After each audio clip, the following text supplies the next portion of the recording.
नमस्कार दोस्तों, उत्थान क्लासेस के यूट्यूब चैनल में आपका स्वागत है। आज से हम एक नई पहल करने जा रहे हैं, यानी करंट अफेयर को लेकर।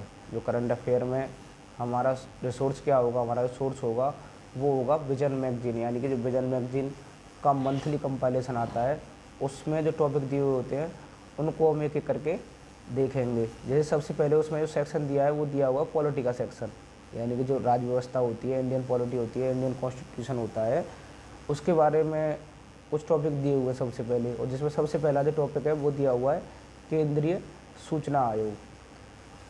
अब देखते हैं ये इन्फॉर्मेशन आपके लिए कैसे काम की हो सकती है। जैसे जितने भी वनडे एग्जाम होते हैं, जैसे यूपी ट्रिपल एस सी कराते हैं, जैसे पेट का एग्ज़ाम हो गया, यूपी लेखपाल का एग्ज़ाम हो गया, जैसे हाल ही में बीडीओ का एग्ज़ाम आने वाला है, और जितने भी एग्ज़ाम होते हैं वनडे एग्ज़ाम, जैसे पुलिस का एग्ज़ाम हो गया, यूपीएसआई का एग्ज़ाम हो गया, जितने भी होते हैं उन सब में जो पोर्शन होता है करंट अफेयर का वो कहीं ना कहीं पूछ ही लेते हैं उनके बारे में। और जो स्टैटिक पोर्शन होता है, यानी कि ऐसा पोर्शन जो कभी चेंज नहीं होता, उससे रिलेट करके उन चीज़ों के बारे में पूछ लेते हैं। जैसे जो वनडे एग्ज़ाम होंगे, यानी कि जो एक दिन के एग्ज़ाम होते हैं, जैसे पुलिस का एग्ज़ाम हो गया, पेट का एग्ज़ाम हो गया, या लेखपाल का एग्ज़ाम हो गया, उनमें इस इन्फॉर्मेशन का कैसे यूज़ किया जा सकता है। जैसे यहाँ पे एक आयोग दे रखा है CIC, यानी कि केंद्रीय सूचना आयोग दे रखा है। तो इसमें कैसे पूछ सकते हैं वनडे एग्जाम में? वनडे एग्जाम में से पूछा जाएगा केंद्रीय सूचना आयोग क्या कार्य करता है, दूसरा इनके सदस्यों का कार्यकाल कितना होता है, और इनकी नियुक्ति कौन करता है, इसका गठन कब हुआ, ये सब चीज़ें यहाँ पूछी जा सकती है। लेकिन जो बड़े एग्जाम होते हैं, जैसे UPSC हो गया, स्टेट PCS हो गई, वहाँ पे क्या पूछा जाता है, स्टेटमेंट दी जाती हैं कि केंद्रीय सूचना आयोग की नियुक्ति इस एक्ट के तहत हुई थी, या इनका कार्यकाल पहले इतना था लेकिन अब इतना हो गया। मतलब वहाँ पर चीज़ें वही पूछी जाएंगी, लेकिन थोड़ा विस्तार करके, थोड़ा स्टेटमेंट दे के पूछी जाती हैं। तो यानी कि सभी एग्जाम है जो वनडे एग्जाम होते हैं, और जितने भी जैसे UPSC हो गया, स्टेट PCS हो गया, वो सब एग्ज़ाम होते हैं, वहाँ भी इसका रिलेवेंट रहेगा, यानी कि वहाँ भी इसका यूज रहेगा। तो चलिए शुरू करते हैं। सबसे पहला जो टॉपिक है केंद्रीय सूचना आयोग, उसके बारे में देखेंगे। सबसे पहले हम ये देखेंगे कि केंद्रीय सूचना आयोग होता क्या है, यानी कि जो सेंट्रल इन्फॉर्मेशन कमीशन है वो होता क्या है, और ये न्यूज़ में क्यों बना हुआ है, ये भी हम देखेंगे। तो चलिए शुरू करते हैं। तो आपने सुना होगा सूचना का अधिकार। सूचना का अधिकार यानी कि राइट टू इंफॉर्मेशन एक्ट, यानी कि सूचना का अधिकार। इसका क्या मतलब है? सूचना लेने का अधिकार। जैसे सरकार कोई भी काम कर रही है तो उसमें ट्रांसपेरेंसी है कि नहीं, यानी कि उसमें पारदर्शिता है कि नहीं, कोई जवाबदेही है कि नहीं। यानी कि ये क्या करता है, ये सरकार की जवाबदेही तय करता है। यानी कि सरकार को क्या बनाता है, जवाबदेह बनाता है। इसका क्या मतलब है, यानी सरकार कोई भी काम कर रही है, कोई भी वैकेंसी निकाल रही है, या कोई भी हाईवे बनवा रही है, या कोई भी डैम बनवा रही है, यानी कि जो बांध होते हैं, या कोई भी पुल बनवा रही है, या कोई भी बाईपास बनवा रही है, तो वो क्यों बनवा रही है, कितना खर्चा हुआ उसमें, और क्या ये यहाँ होके नहीं बनवाया जा सकता, ये सब चीज़ें हम जान सकते हैं। या सरकार डिफेंस, यानी कि जो हमारा सेना होती हैं, आर्मी, नेवी, एयरफोर्स, उनका जो बजट होता है उस पर इतना क्यों खर्च कर रही है, वो सब चीज़ें क्या कर सकते हैं हम सरकार से जान सकते हैं। तो क्या ये क्या करता है, सरकार की जवाबदेही, सरकार और सरकार के अधिकारियों की क्या तय करता है, जवाबदेही, यानी कि तुम्हें जवाब देना पड़ेगा, ऐसा क्यों है। यानी कि इस कानून के द्वारा, इस अधिकार के द्वारा हम क्या जानते हैं, सरकार से जवाब लेते हैं कि आप ऐसा क्यों कर रहे हैं। और इससे क्या आती है काम में, जब कोई, जैसे आप हो, आपको किसी चीज़ के लिए जिम्मेदारी दे दी जाएगी, आपको जवाब देना है शाम को आगे। जैसे पापा ने 100 रुपये दिए, तो आपको, आपसे शाम को हिसाब लिया जा रहा है कि हमने आपसे 100 रुपये दिए थे और बताओ वो कहाँ खर्च कर दिए।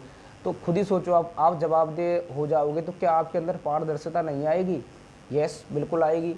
तो लेकिन कोई आपसे कोई आपसे जवाब लेने वाला ही नहीं था, किसी को आपको जवाब देना ही नहीं है, तो क्या आपके अंदर पारदर्शिता रहती, जो ट्रांसपेरेंसी है वो रहती नहीं, रहती ना।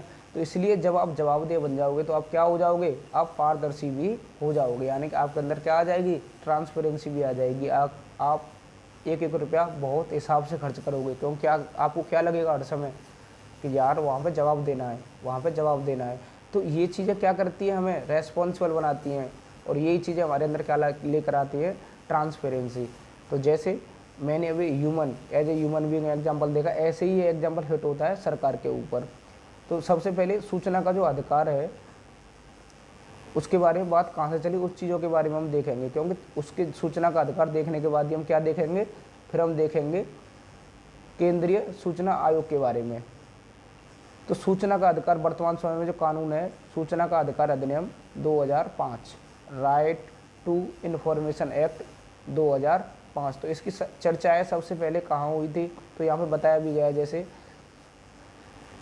आरटीआई, यानी कि आरटीआई कहते हैं इसे, सूचना का अधिकार अधिनियम, हिंदी में कहते हैं सूचना का अधिकार अधिनियम, इंग्लिश में कहते हैं राइट टू इन्फॉर्मेशन एक्ट। तो यहाँ पे बताया गया है आरटीआई कानून के विकास का आरंभ वर्ष 1986 में श्री कुलवाल बनाम जयपुर नगर निगम, यानी कि एक मामला गया था कोर्ट में, कुलवाल यानी कुलवाल बनाम जयपुर नगर निगम, यानी कि जयपुर की जो म्यूनसिपालिटी है वहाँ पे वहाँ से एक मामला गया, कहाँ पर गया, सुप्रीम कोर्ट में। यानी कि एक साइड में जयपुर नगर निगम था और एक व्यक्ति था कुलवाल, तो ये मामला पहुंचा सुप्रीम कोर्ट में। सुप्रीम कोर्ट ने क्या कहा, सूचना के बिना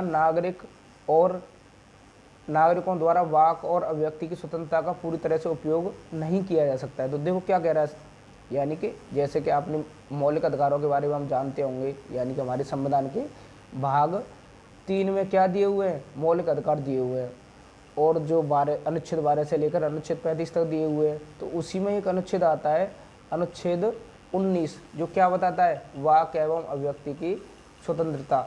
तो वहाँ पे 19 बने हैं जो क्या बताता है, वाक एवं अभिव्यक्ति की स्वतंत्रता, राइट टू स्पीच, यानी कि बोलने का अधिकार। तो जब सूचना लेने का ही अधिकार नहीं होगा तो क्या हमारा जो मौलिक अधिकार में दिया हुआ है वाक एवं अभिव्यक्ति की स्वतंत्रता, क्या वो सुरक्षित रह पाएगी, नहीं रह पाएगी ना। तो यही उन्होंने कहा था 1986 में सुप्रीम कोर्ट ने कुलवाल बनाम जयपुर नगर निगम मामले में, कि जो 19 में वाक एवं अभिव्यक्ति की स्वतंत्रता दे रखी है उसको आपको मेंटेन करने के लिए लोगों को क्या करना होगा, सूचना का अधिकार भी देना होगा, अपने नागरिकों को क्या देना होगा, सूचना का अधिकार भी देना होगा। तो यही सब बातें यहाँ पे लिखी हुई हैं। तो सुप्रीम कोर्ट ने क्या बोला था, सूचना के बिना नागरिकों द्वारा वाक एवं अभिव्यक्ति की स्वतंत्रता का पूरी तरह से उपयोग नहीं किया जा सकता। बिल्कुल सही बात है, जब तुम्हें बोलने की आज़ादी है, सब कुछ आज़ादी है कहने की, और लेकिन सूचना लेने की आज़ादी नहीं है, तो फिर कैसे आपका वो अधिकार मेंटेन हो पाएगा। जो मौलिक अधिकार होते हैं भाग 3 में बताया गया उनके बारे में, तो वो कैसे मेंटेन हो पाएगा, कैसे वो जीवित रह पाएगा। तो यही सब चीज़ें वहाँ पर बोली गई थी। फिर क्या हुआ, सरकार के पास इससे पहले कानून था सूचना की स्वतंत्रता अधिनियम 2002, यानी कि सूचना की स्वतंत्रता अधिनियम 2002, ये कानून चल रहा था पहले से। और इसी के स्थान पर फिर क्या लेकर आया गया 2005 में, सूचना का अधिकार अधिनियम 2005, राइट टू इंफॉर्मेशन एक्ट 2005, यानी कि आरटीआई एक्ट 2005।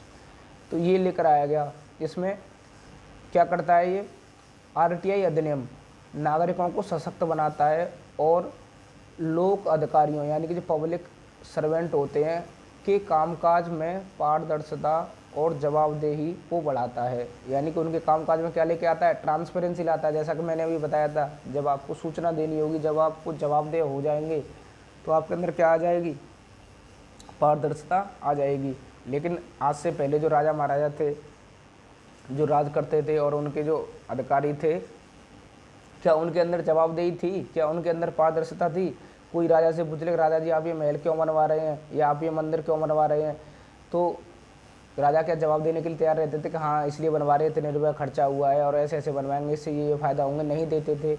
तो क्या हो गया, वहाँ पे पारदर्शिता नहीं थी, क्योंकि वहाँ पे सूचना का अधिकार अधिनियम नहीं था, और ना ही वो किसी के प्रति जवाबदेह थे। बस ये कह देते थे मेरी मर्जी, और कोई ज़्यादा वो करता था तो उससे क्या हो जाता था, उससे हो जाता था कि इसको आदेश करते थे, इसको दीवार पर चढ़वा दिया जाए, ये हमसे पूछेगा कि हम ऐसा क्यों कर रहे हैं। तो पहले ऐसी पारदर्शिता नहीं थी, पहले ऐसी जो जवाबदेही है वो नहीं थी। और जब ये चीज़ें बढ़ेंगी, पारदर्शिता बढ़ेगी, जवाबदेही बढ़ेगी, तो भ्रष्टाचार में क्या आएगी, अपने आप कमी आएगी। तो इन्हीं सब चीज़ों को ध्यान में रखते हुए 2005 में सूचना का अधिकार अधिनियम लाया गया था। अब इसका जो हमारा अभी हमने देख रहे थे, जो टॉपिक दिया हुआ है यहाँ पे, केंद्रीय सूचना आयोग, इससे क्या मतलब है, इससे ये मतलब है कि केंद्रीय सूचना आयोग क्या करता है कि जब आरटीआई के तहत जानकारी मांगी जाती है, यानी कि राइट टू इन्फॉर्मेशन एक्ट है 2005, और उसके द्वारा पब्लिक को जानकारी नहीं दी जाती है, जनता को जानकारी नहीं दी जाती है, तो फिर वो कहाँ पर जाता है, सूचना केंद्रीय सूचना आयोग के पास जाता है कि साहब हमें जानकारी नहीं दी गई थी, सेंट्रल इन्फॉर्मेशन कमीशन के पास जाता है कि हमें वो जानकारी नहीं दी गई थी। उस पर भी हम आएंगे, देखेंगे उसके बारे में। तो आगे देखते हैं आगे क्या बताया है इसमें। तो यहाँ पे बताया गया है कि ये क्या करता है, आरटीआई एक्ट पारदर्शिता लाता है, जवाबदेही को बढ़ाता है और भ्रष्टाचार को क्या करता है, रोकता है। इनडायरेक्ट रिलेशन यही तो हो गया, यानी कि जब तुम जवाबदेह बनोगे, पारदर्शी बनोगे तो भ्रष्ट आचरण नहीं कर पाओगे।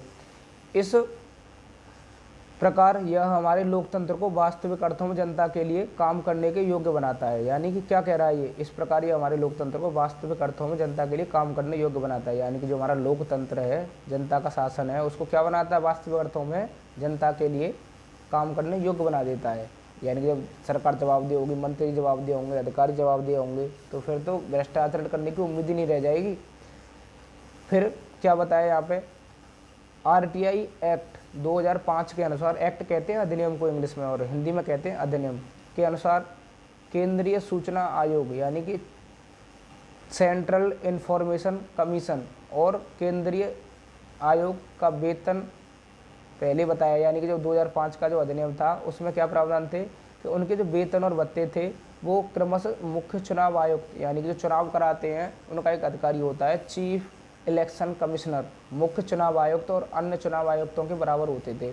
यानी कि इनके जो वेतन और भत्ते थे वो क्या होते थे, जो हमारे इलेक्शन कमिश्नर के अधिकारी होते हैं, मुख्य चुनाव आयुक्त होते हैं और अन्य चुनाव आयुक्त होते हैं, उनके वेतन के बराबर होते थे। लेकिन सरकार ने अभी हाल ही में 2019 में आरटीआई एक्ट में संशोधन किया और इससे क्या कर दिया, आरटीआई अधिनियम 2019 के द्वारा इन प्रावधानों को ख़त्म कर दिया और इसके तहत केंद्रीय सूचना आयोग और सूचना आयुक्त के कार्यकाल एवं वेतन का निर्धारण किसके हाथ में ले लिया, केंद्र सरकार के हाथ में ले लिया। यानी कि वर्तमान व्यवस्था वो क्या है, सीआईसी और आईसी के वेतन एवं कार्यकाल का निर्धारण केंद्र सरकार के द्वारा किया जाता है 2019 में। अब यहाँ पे याद रखने की चीज़ें क्या है, कब संशोधन हुआ है आरटीआई एक्ट 2005 में, 2019 में संशोधन हुआ है। और क्या चेंज किया गया है, एक तो वेतन और दूसरा उनका कार्यकाल। क्या, यानी कि उनका कार्यकाल पहले कितना होता था, 5 वर्ष या 65 वर्ष होता था, लेकिन अब घटाकर सरकार ने कितना कर दिया है, 3 वर्ष कर दिया है। और वेतन सरकार निर्धारित करेगी कि वेतन इनका क्या रहेगा। तो चलिए अब हम देखते हैं आगे कि जो मुख्य केंद्रीय सूचना आयोग है वो क्या होता है। जैसे मैंने आपको भी रिलेशन बताया, यानी कि जो आरटीआई एक्ट और सूचना आयोग, केंद्रीय सूचना आयोग में रिलेशन क्या है, यानी कि जब कोई आरटीआई के द्वारा जानकारी मांगता है कि आरटीआई फाइल कर दिया, हमने आरटीआई डाल दिया है, लेकिन उसको जानकारी नहीं मिलती तो वो कहाँ जाता है, फिर केंद्रीय सूचना आयोग के पास जाता है। तो अब यहाँ पे बताया गया इसका गठन कैसे हुआ था, केंद्रीय सूचना आयोग का गठन कैसे हुआ था। तो सेंट्रल इंफॉर्मेशन कमीशन जो है उसमें, उसके बारे में उसकी जो स्थापना है 2005 में की गई थी। और ये कैसा निकाय है, एक स्टैट्यूटरी निकाय है, यानी कि इसके बारे में सांविधिक निकाय। इसका क्या मतलब होता है, इसका मतलब ये होता है कि इसके बारे में संविधान में नहीं लिखा हुआ था, इसे बाद में सरकार ने कानून बनाकर 2005 में स्थापित किया है। आगे क्या है, इसे आरटीआई अधिनियम 2005 के तहत गठित किया गया है। यानी कि कैसा निकाय है, दो चीज़ें याद रखनी है आपको, सांविधिक निकाय है और इसे कब गठित किया गया है, आरटीआई अधिनियम, आरटीआई एक्ट 2005 के तहत। सांविधिक निकाय यानी इंग्लिश में बोलते हैं इसे स्टैट्यूटरी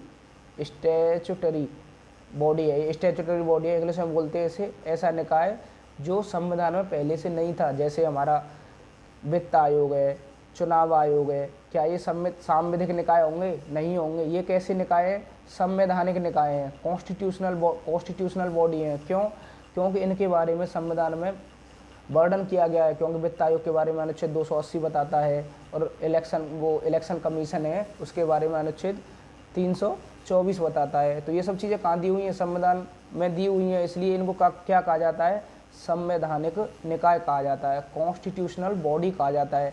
लेकिन केंद्रीय सूचना आयोग का वर्णन संविधान में पहले से नहीं किया गया था, तो ये कैसा निकाय हो जाएगा, ये हो जाएगा सांविधिक निकाय। यानी कि ऐसे निकाय या ऐसी बॉडी जो बाद में जोड़ी गई हैं, बाद में किसी कानून के द्वारा बनाई गई, उनको क्या कहते हैं हम, सांविधिक निकाय। आई होप आपको ये चीज़ें क्लियर हो गई होंगी कि सांविधिक क्या होता है, संवैधानिक क्या होता है। स्टैट्यूटरी बॉडी है और वो होती है कॉन्स्टिट्यूशनल बॉडी। जैसे आप इससे समझ सकते हैं नीति आयोग। तो नीति आयोग पहले से थोड़ी था संविधान में, लेकिन नीति आयोग को कानून के द्वारा भी नहीं बनाया गया है। नीति आयोग एक्स्ट्रा बॉडी है, यानी कि एक्स्ट्रा कॉन्स्टिट्यूशनल बॉडी है, उसको न तो कानून के द्वारा बनाया गया है और ना ही उसे उसके द्वारा संविधान में उसका वर्णन किया गया था। तो ये कैसी कार्यकारी निकाय है, एक एक्स्ट्रा कॉन्स्टिट्यूशनल बॉडी है, जिसके बारे में हम आगे देखेंगे।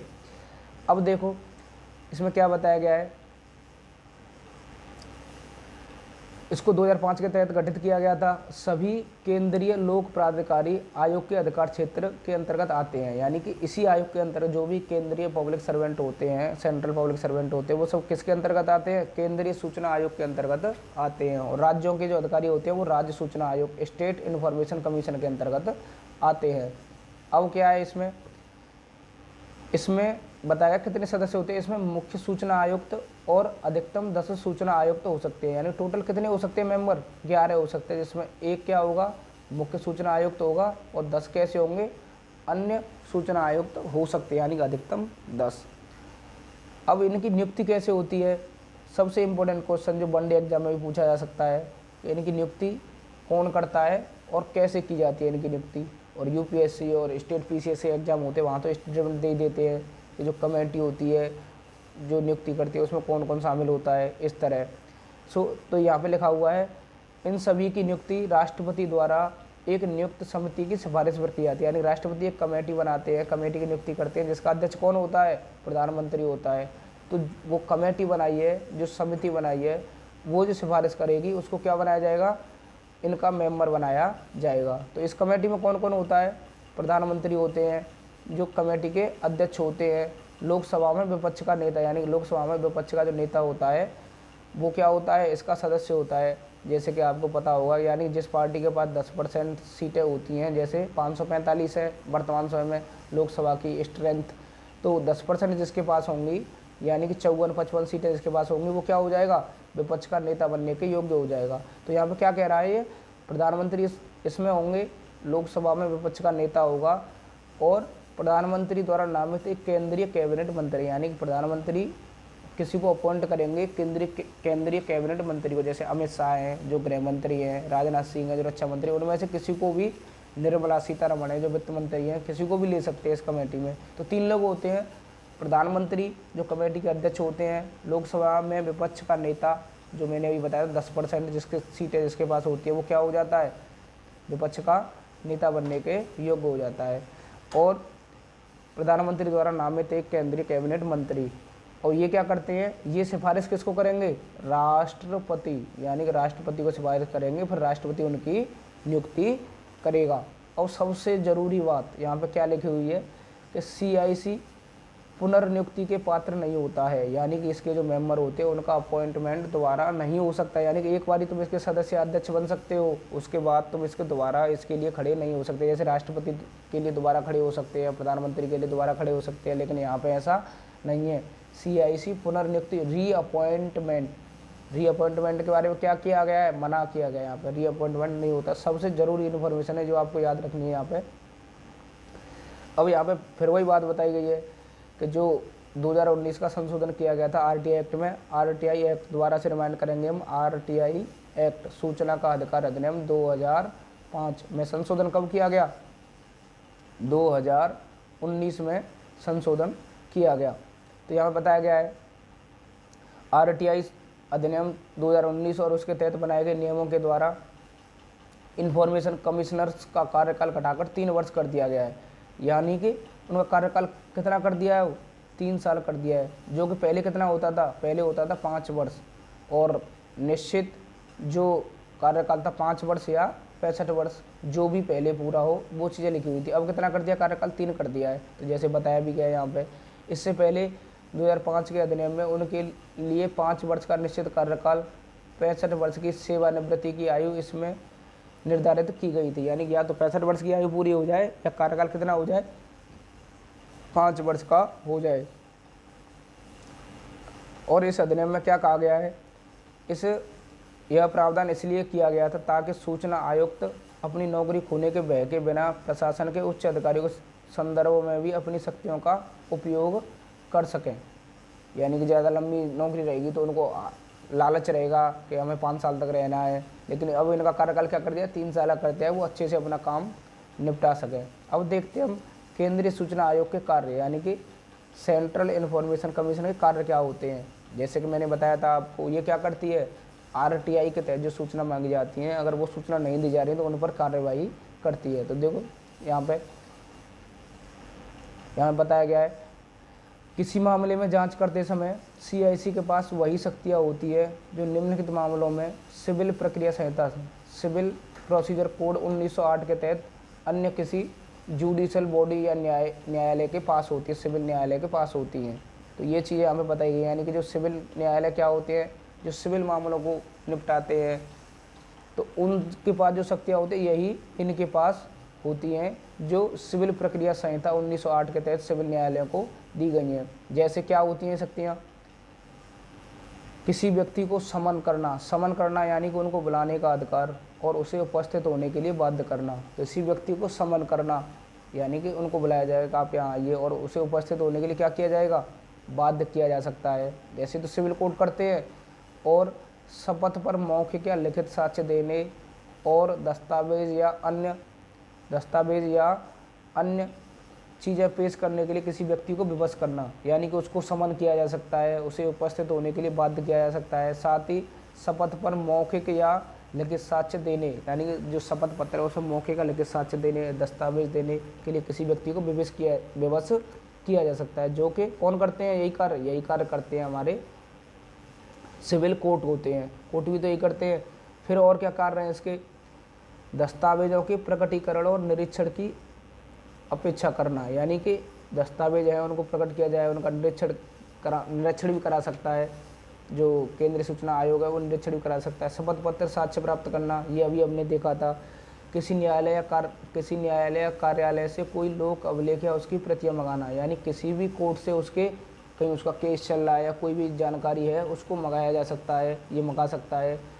गवाहों या दस्तावेजों की परीक्षा करने के लिए समन जारी करना, यानी कि गवाह या जो दस्तावेज दिए गए उनकी परीक्षा, यानी कि सही है कि नहीं, उनके लिए भी समन जारी कर सकता है। ऐसा कोई अन्य विषय जो क्या किया जाए, निर्धारित किया जाए, और यानी कि और इसे सौंपा जाए। और क्या कर्तव्य हैं इसके,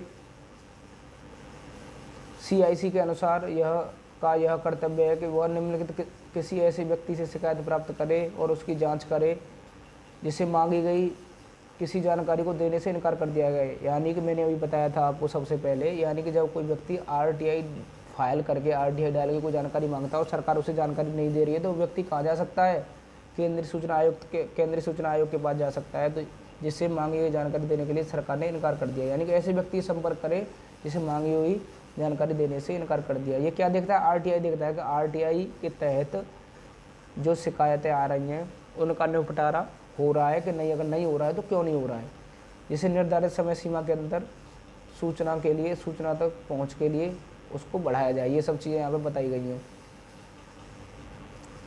अब इसमें दिक्कत क्या हो रही है, केंद्रीय सूचना आयोग से जुड़े मुद्दे क्या हैं, रिकॉर्ड का खराब प्रबंधन, यानी कि जो रिकॉर्ड है, क्या कहते हैं अधिकारी कि हम सूचना इसलिए नहीं दे पा रहे क्योंकि हमारे पास जो रिकॉर्ड है उनका मैनेजमेंट नहीं है, वो रिकॉर्ड हम नहीं रख पा रहे हैं अच्छे से, इसलिए हम सूचना नहीं दे पा रहे। जैसे उन्होंने बताया भी है यहाँ पे 38% पब्लिक इन्फॉर्मेशन जो ऑफिसर होते हैं, लोक सूचना अधिकारी होते हैं, आरटीआई के अनुरोधों के निपटान में देरी का कारण इसी को बताते हैं। और 79% क्या कह रहे हैं कि हमारे पास जो है क्षेत्रीय रीजनल ऑफिस हैं उनमें सूचना एकत्र करने के लिए कोई अच्छा सा सॉफ्टवेयर नहीं है या अच्छा सा कोई मैनेजमेंट नहीं है जिससे हम सूचना एकत्र कर सकें। और क्या शिकायत आती हैं, लंबित मामले अप्रैल 2022 के मिड तक लंबित मामलों की संख्या निपटाए गए मामलों की संख्या की तुलना में 5 गुना अधिक थी, यानी कि जो मामले निपटाए गए हैं अब तक उनकी तुलना में लंबित मामले कितने हैं, 35,849, यानी कि अभी 35,849 अपील पड़ी हुई हैं, आरटीआई पड़ी हुई हैं, उनका निपटान करना अभी बाकी है। तो ये भी समस्या है एक। और सूचना का अधिकार अधिनियम 2019 नए नियमों द्वारा सीआईसी के कार्यकाल, सेवा और शर्त और वेतन को निर्धारित करने की शक्ति सरकार के हाथों में चली गई, जो कि क्या करेगा, इसके स्वतंत्रता को छीनेगा। यानी कि सरकार तुम्हारा कार्यकाल निर्धारित कर रही है, तुम्हारे वेतन निर्धारित कर रही है, तो इससे क्या हो जाएगा, सरकार ने एक तरह से तुम्हारी स्वतंत्रता छीन ली। रिक्त पद, यानी कि ये बताया गया, यानी पिछले 7 सालों से यहाँ पे जो वैकेंसी हैं अधिकारियों की, जो मेंबर है मैंने बताया था, एक तो मुख्य सूचना आयुक्त होता है और 10 क्या हो सकते हैं अधिकतम सूचना आयुक्त, अन्य सूचना आयुक्त हो सकते हैं। तो यहाँ पर 7 सालों से उनके पद क्या पड़े हुए हैं, खाली पड़े हुए हैं। तो ये भी, क्योंकि जब पूरे सदस्य नहीं होंगे तो इसका कार्य कैसे होगा, ये भी एक चिंता का विषय है।